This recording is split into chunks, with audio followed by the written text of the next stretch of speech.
Hello दोस्तों, veterans नमस्कार। मैं दीपक सिंह। मैं आपको बताना चाहूँगा कि जब से मैंने ये 35.1 और फंड थ्योरी का लीगल इंटरप्रिटेशन करना शुरू किया है तो चीज़ें इतनी साफ होती चली गई कि हम एक मुकाम पर आकर टिक गए। और मुकाम था कि हमारा एक रेगुलेशन है, पार्लियामेंट के बने हुए एक्ट 1970 के अंतर्गत वो बना हुआ है, BPR 95, उसका रेगुलेशन 35.1। और इसको नकारा गया और फंड थ्योरी को आपको पता होना चाहिए सुप्रीम कोर्ट में एक बार फंड में पैसा कितना है ऑपरेशन के लिए, उस पर एक्चुअल कमेटी का भी गठन किया गया, अनलॉफुल एक्टिविटी। लेकिन 5/2/2026 को जब रेगुलेशन एस्टेब्लिश्ड हो गया, आप ये मत समझना कि रेगुलेशन एस्टेब्लिश्ड नहीं है। जो वर्ड्स अपने स्टेटमेंट में, ऑब्जर्वेशन में ऑनरेबल जस्टिस विक्रमनाथ जी ने बोले थे, your arguments are irrelevant, if you have not paid you will have to pay as per regulation. यहां रेगुलेशन की बात हुई थी और रेगुलेशन के संदर्भ में जो कुछ आप कह रहे हो, आपके आर्गुमेंट इररेलेवेंट हैं या मेल नहीं खाते हैं, उसी दिन एस्टेब्लिश हो गया था। और उस ऑब्जर्वेशन ने सारी कहानी पलट दी। फंड थ्योरी हम खत्म कर रहे थे, लेकिन 5 तारीख के बाद ये फंड थ्योरी और हमने वीडियो बनाए, लगभग यह खत्म हो चुकी है। लेकिन आपको पता होना चाहिए, एक डेट में मुझे पता है शायद इनसे 3 कैलकुलेशन की बात कही गई थी, IBA ने और पंजाब नेशनल बैंक ने एडिशनल डॉक्यूमेंट के नाम पर 3 कैलकुलेशन दिए थे, बिलर्ड, पढ़ने में नहीं आ रहे थे। उनको एडवोकेट मनी सिंघवी साहब ने प्रिंट ले लिया और उसमें से कुछ पढ़ा, रीडेबल नहीं थे लेकिन फिर भी पढ़ लिया। और उन्होंने कहा कोर्ट में, एक्यूरेट तारीख मुझे पता नहीं है, 5 तारीख की बात है, आगे की बात है, कि दे आर गिविंग बेसिक पे, डियरनेस अलाउंस या डियरनेस रिलीफ, और 22 से कहीं दे रही एक्स ग्रेसिया, ये दे रहे हैं पेंशनर्स को। ये बात सुन करके इसका कन्फर्मेशन चाहा माननीय बेंच ने रेस्पोंडेंट से। रेस्पोंडेंट ने कहा कि हम बेसिक पे देते हैं, हर 6 महीने बाद इनका DA रिवाइज करते हैं। दोस्तों, ये बात हमारे दिमाग से निकल गई थी, ध्यान नहीं दिया था हमने। वन ऑफ द जस्टिसेज ने कहा, तो क्या महंगाई राहत से आप अपडेशन कर सकते हो? ये बहुत इंपॉर्टेंट चीज थी, शायद ये चीज निकल गई। हम एक ही बात पर ध्यान दे पाए कि your arguments are relevant, if you have not paid you have to pay as per regulation. लेकिन ये जो बात कही थी महंगाई राहत वाली, और इसको IBA भी कहता है अपने स्टेटमेंट्स में कि हमें केवल महंगाई राहत अलाउड है, हमारा अपडेशन अलाउड नहीं है, ये कहता है। यानी IBA DR को अपडेशन के रूप में देखता है। मैंने एक वीडियो बनाया भी। हमने सोचा कि हो सकता है ये लोग इसका कल किला बना करके लाएं, कोर्ट के सामने रखें कि 6 महीने बाद इनकी जो टोटल पेंशन है वो रिवाइज हो जाती है, और उसको ये अपडेशन का नाम दे दें। बहुत तेज है ना, ये बहुत चालाक किस्म के लोग हैं। ये सारी चालाकियां इन्होंने सीखी हैं। और यही नहीं, अभी और हम थोड़ा और बताएंगे बाद में कि इलेक्शन के माध्यम से ये ऑफिस बेयरर जो चुन करके आते हैं और चुनने के बाद इनको अधिकार मिल जाता है रिप्रेजेंटेशन का, और रिप्रेजेंटेटिव कैपेसिटी में बार्गेनिंग में, कलेक्टिव बार्गेनिंग में भाग लेते हैं, ले सकते हैं, अलाउड करता है, लॉ अलाउड करता है। लेकिन दोस्तों, जिस रेगुलेशन से, जिस रिप्रेजेंटेशन से ये भाग लेते हैं उसमें कई प्रकार के इश्यू होते हैं। कुछ इश्यू ऐसे भी हैं जिनमें एक्सपर्ट लोगों की जरूरत है। तो इलेक्शन तो एक्सपर्ट नहीं रोक सकता, सुन सकता। डेमोक्रेटिक प्रोसेस में भाग लेना है, अलाउड है, वो भी पार्लियामेंट में भी है। लेकिन जब खास किस्म के टेक्निकल या कोई ऐसे प्रोफेशनल मैटर जब आते हैं, स्पेशलाइज मैटर जब आते हैं, तो उनके लिए अलग से टीम बनानी होती है।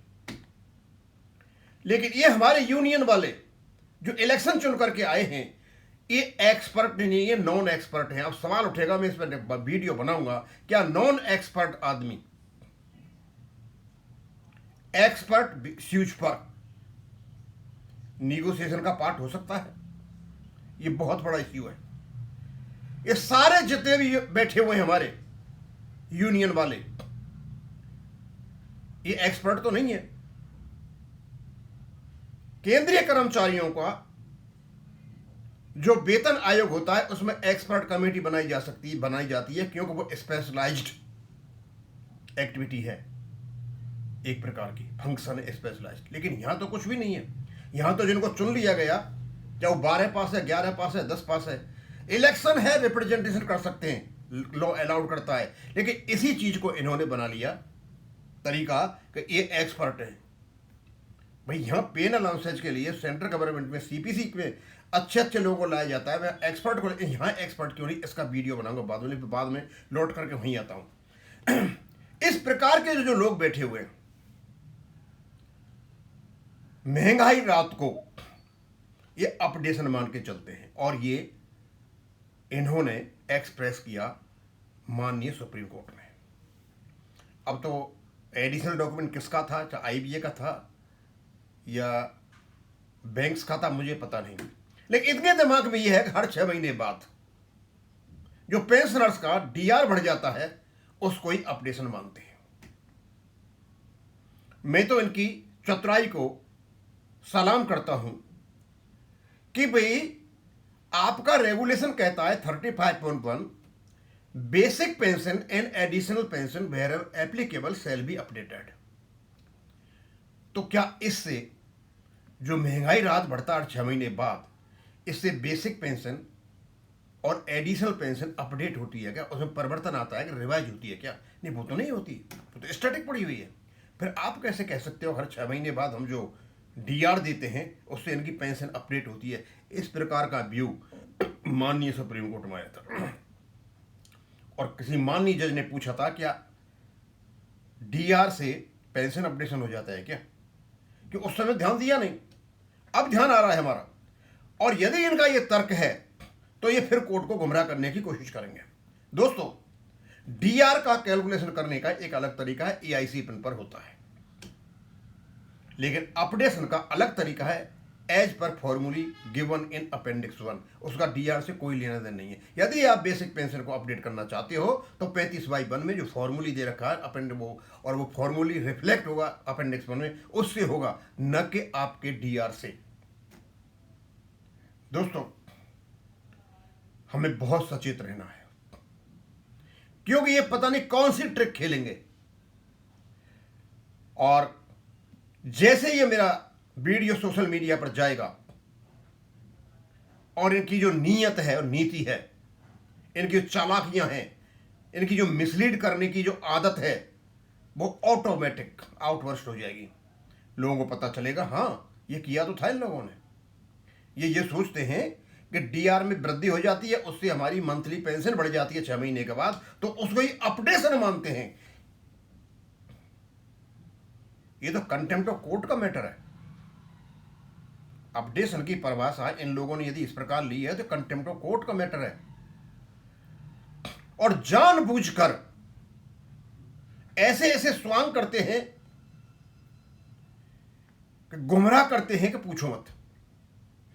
अब ये डांसिंग जोकर का जो जगह जगह जाके बोलता था ना, पैसा कहां से आएगा, पैसा कहां से आएगा, अब वो खत्म हो चुका है। और मैं एक बात बता दूं आपको, मैंने दोबारा अराइज वालों का सिनॉप्सिस पढ़ा,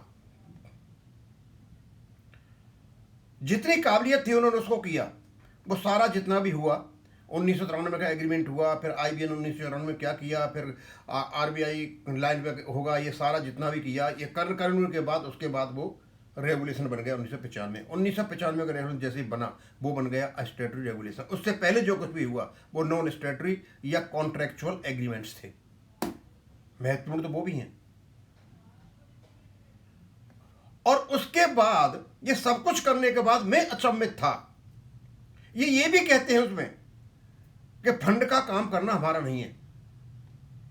अभी जो पंजाब नेशनल बैंक के रिटायरी ने बात कही थी वही, और बाद में ये फंड का ब्यौरा दे देते हैं उसमें सिनॉप्सिस में, दोनों ही चीजें, फंड हमारा काम नहीं है और फंड का ब्यौरा देते हैं। और 5 तारीख को फंड के ब्यौरे के साथ इन्हें बहस शुरू करा दी। यदि उसको ये नहीं देते, क्यों कंफ्यूज थे, इनको हतोत्साहित कर रखा था कि आपका रेगुलेशन है ही नहीं, तो इन्हें शायद ये सोचा होगा कि रेगुलेशन तो है नहीं, फंड हमारे पास बहुत है, शायद सुप्रीम कोर्ट हमें दे करके अपडेशन कर देगा। भैया बिना रेगुलेशन के किसी भी हालत में कोर्ट आपका फाइनेंशियल हालत देख करके, अच्छी एक बुरी है, आपको अपडेशन नहीं कर सकता। खैर एनीवे, उससे बाहर निकल करके आ गए, सीनियर एयरपोर्ट मनी सिंघवी जी निकाल लाए उस वहाँ से, और लाइन पे है गाड़ी। लेकिन अभी भी हमारे लोगों को उसकी आत्मा तड़पती है कि जब तक हम फंड की बात नहीं करेंगे, दोनों बात करेंगे, फंड हमारा काम नहीं है, इमैटीरियल है, लेकिन बाद में फंड का भी कैलकुलेशन दे देते हैं। अभी दिया पंजाब नेशनल बैंक के रिटायरी संगठन ने, कहीं वो अंदर बैठा हुआ है ना, आत्मा में बैठ गया है।